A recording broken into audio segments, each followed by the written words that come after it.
అమిత్ షాతో చర్చలపై జరుగుతున్న ప్రచారంపై deputy CM Pawan Kalyan స్పందించారు. అమిత్ షాతో మాట్లాడిన మాటలు బయట వాళ్ళకి ఇలా తెలుస్తాయన్నారు. జగన్ జైలుకి వెళ్లాలని తానెందుకు కోరుకుంటానని, అవాస్తవాలు ప్రచారం జరుగుతున్నందుకే స్పందిస్తున్నానని పవన్ అన్నారు. విశ్లేషకులు మాట్లాడుతూ ఉంటే అంటే ఈ మధ్య ఎక్కువ న్యూస్ అయింది కాబట్టి చెప్తాను, మామూలుగా పట్టించుకొని. కానీ నేను ఎందుకు మాట్లాడుతాను, ఎవరన్నా సరే అమిత్ షా గారు ఎలాంటి వ్యక్తి? Toughest home minister after Shri Sardar Vallabhbhai Patel Shri Amit Shah most toughest one. But నిజంగా ఆయన నేను చాలా దగ్గరగా చూశాను. ఆయనకి నేను ఏదో చెప్పానంట, ఆయన నన్ను తిట్టారంట. ఇది వీరు విన్నారంట. వీరికన్నా మనోహర్ గారికి తెలిసిన వ్యక్తి ఆయన చెప్పి, మనోహర్ గారు చెప్పి ఆయన చెప్పారంటే వీరు విన్నారంట. నాకు ఏమనిపిస్తుంటే, రోడ్డు మీద వెళ్ళేవాళ్ళు ఎవరో మాట్లాడితే వేరు, ఒక క్రెడిబిలిటీ ఉన్న విశ్లేషకులు ఇలా మాట్లాడితే తప్పదు. ఇప్పుడు నా గురించి కూడా మాట్లాడినాక నన్ను ఎన్నిసార్లు క్యారెక్టర్ అసాసినేట్ చేశారు, ఎన్నిసార్లు నన్ను తిట్టారు అన్నారు, తిమ్మారన్నారు, ఆయన పట్టించుకోవాలి. కానీ అమిత్ షా గారి పేరు వినిపిస్తే మటుకు నాకు తప్పు అనిపించింది, అది నేను ఖండించాలనిపించింది. I'm very clear cut on taking the party forward in the way I want. నేను ఏదన్నా చేశానంటే నేను కింద నలిగి వచ్చాను, గుర్తుపెట్టుకోండి. సో నేను పార్టీని నడపటం చాలా చాలా స్పష్టంగా ఉన్నా. One simple line, one straight లైన్తో మేము ఒక సింపుల్ సెంటెన్స్ చెప్తున్నా. Either you fall in line or you fall out of line, అంతే.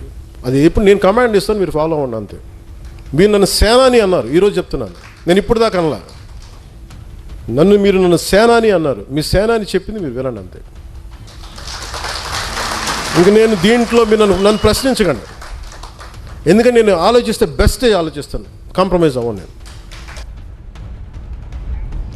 జగన్ జైలుకు వెళ్తే జనసేన ఎదుగుతుందా అని పవన్ ప్రశ్నించారు. కేంద్ర హోంమంత్రితో ఇలాంటి విషయాలు మాట్లాడతామా అన్న పవన్, ఇది వ్యవస్థను అవమానపరచడమే అన్నారు.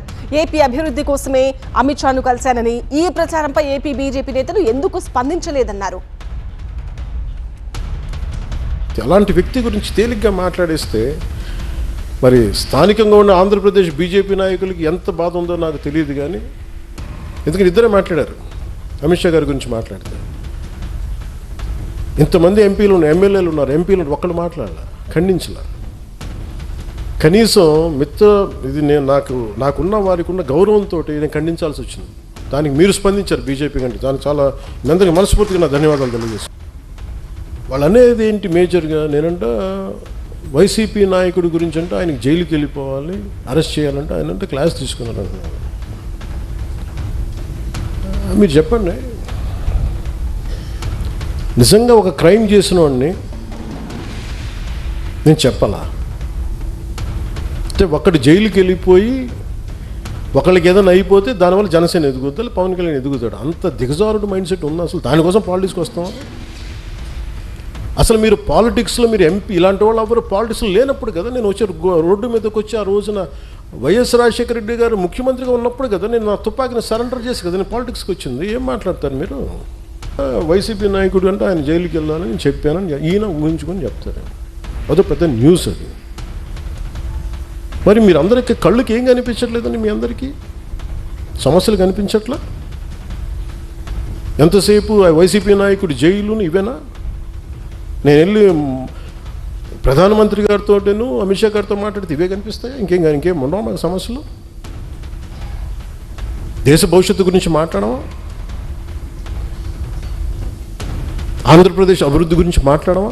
కూర్చోబెట్టి వీళ్ళని జైల్లో పెట్టండి, వాళ్ళని జైల్లో తీయండి, వీళ్ళ నడుంకి బెల్ట్ కట్టేయండి, వాళ్ళ గురుజులు ఇవే చెప్తాం చెన్నాలి. ఆయన వాళ్ళకి చెప్పాలా? వ్యవస్థకి నేను చెప్పాలా?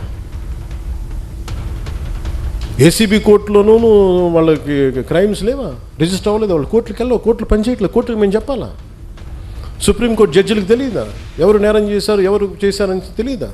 మేము చెప్పాలా? ఇది నన్ను ఇన్సల్ట్ చేయడం కాదు, అమిత్ షా గారిని ఇన్సల్ట్ చేయడం కాదు, వ్యవస్థని అవమానపరచడం.